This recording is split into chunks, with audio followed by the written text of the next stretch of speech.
Hello everyone, and welcome to the tavern. Narcissism. Ruining the lives of all of us who aren't self-obsessed. Narcissists say hurtful things without even thinking about it, insulting people they can't see because the only person they care about is themselves. Recently, we had a narcissist make a comparison between raising a child and being disabled. It took me several days to find a way to respond to this. I had to calm my anger and find a way to explain how hurtful many people can be to the disabled.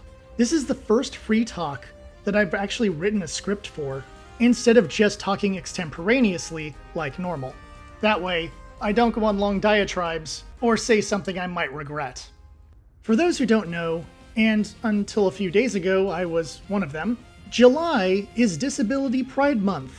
First off, I'd just like to say that I have never had pride in my disability, nor will I ever. A genetic disorder that only causes me pain and problems in my life isn't something I take much pride in. However, if you do, good for you. Good for you, yeah.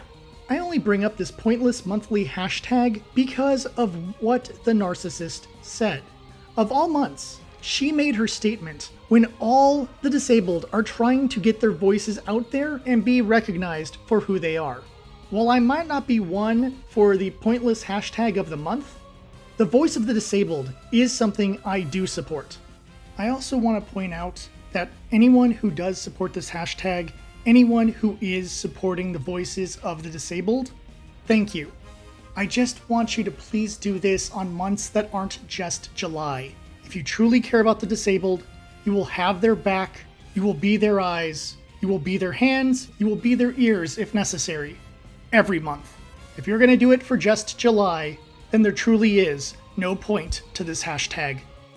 The truly disabled are often overshadowed by those who are able-bodied, but act as if their minor trifles are equal to not walking, not hearing, not seeing, or missing a limb.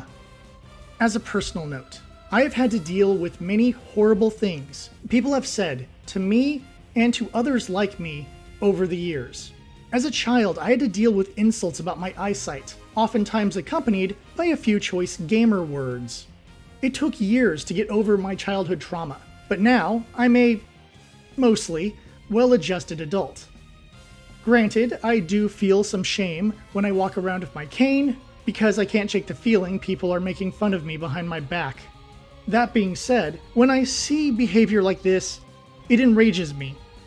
And if not for the self-control I've developed over the years, I would have joined the hate train, as I'm sure she has faced quite a bit of hatred from the disabled community, as well as parents who actually care about their children.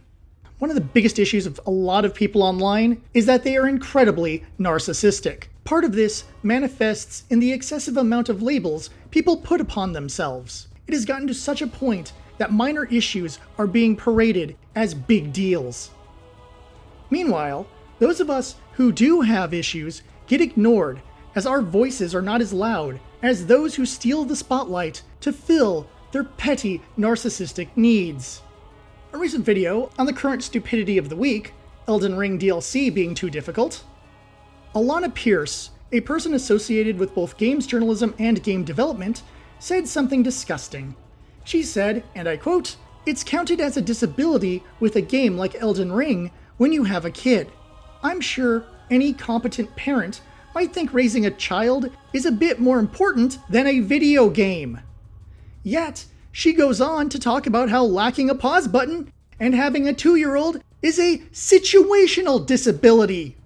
You have no idea how many drafts I had to go through in order to not make my response every insult and every swear word I've ever learned. Also, after the recording of this audio, my brother informed me that in many Souls games, you can exit out and not lose much, if any, progress. It's a technique that speedrunners use in order to reset a zone so that they have better odds of survival. So this game doesn't even need a pause button, so exit out when life issues come up, and then return to the game later, like a normal, sane person.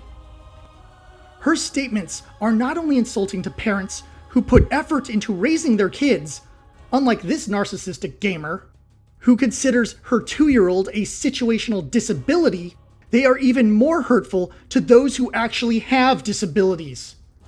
Your child is being difficult? Try being blind. Your child cries too much? Try being deaf. It's difficult to deal with a child running around? Try having no legs. The only disability Ms. Pierce should claim is mental disability. Actually, that's an insult to the mentally disabled people I've met over the years. They actually have compassion and a grip on reality. I'm not a parent, but I would put my child ahead of video games. I would not beg a game company to add a pause button because I chose to have a child and it occasionally interrupted my gaming. Having a child is a responsibility and should be taken seriously. If I had a kid, he or she would be the most important person in my life because my real disability is not as important as that child. Comparing raising a child to a disability is like comparing a paper cut to an amputated hand. Many disabled people will never have children. Many of them may never hear their child's voice. Many will never see the face of their child. Many of them will never have the opportunity to run around with their child at the park. An able-bodied person acting as if a child and a disability are the same thing is the kind of person who probably shouldn't raise a child. Let's get one thing clear. There are no situational disabilities. You are either disabled or you are not. I can't choose to have good eyesight when I want. My friends can't choose to walk or choose to hear whenever they want. I know people with nervous disorders who can't choose to not be in extreme pain. You can choose not to play a video game. You can choose to be a good parent. The fact that people, more than that, the fact that companies like Microsoft defend this behavior is what made me make this video. The disabled have such a quiet voice, and competing with narcissists, white knights, and major corporations makes getting our voices out there even more difficult. This is why we need more people standing up for us, fighting for those who don't have a loud voice, and telling those that do to shut the hell up! The only thing that gives me solace is that there are many people out there talking about how her statements are terrible and how clearly she is out of touch with reality. It is rare to find a person who could insult both parents and the disabled at the same time. The best statement I've heard is that children are not a disability. They are a responsibility. To all the parents out there, thank you for putting effort into your children and not acting like they are burdens. To all the disabled out there, keep fighting. Keep fighting the good fight. Our voice is silent only when we stop yelling. I originally wanted to end this video with something pithy. However, I just can't seem to come up with something that fully covers my feelings. Well, outside of vicious mockery towards Ms. Pierce. So instead, I want to say thank you to all the subscribers who've followed me through all my videos, and especially to all those who listen to this rant. People like you are the reason I keep fighting.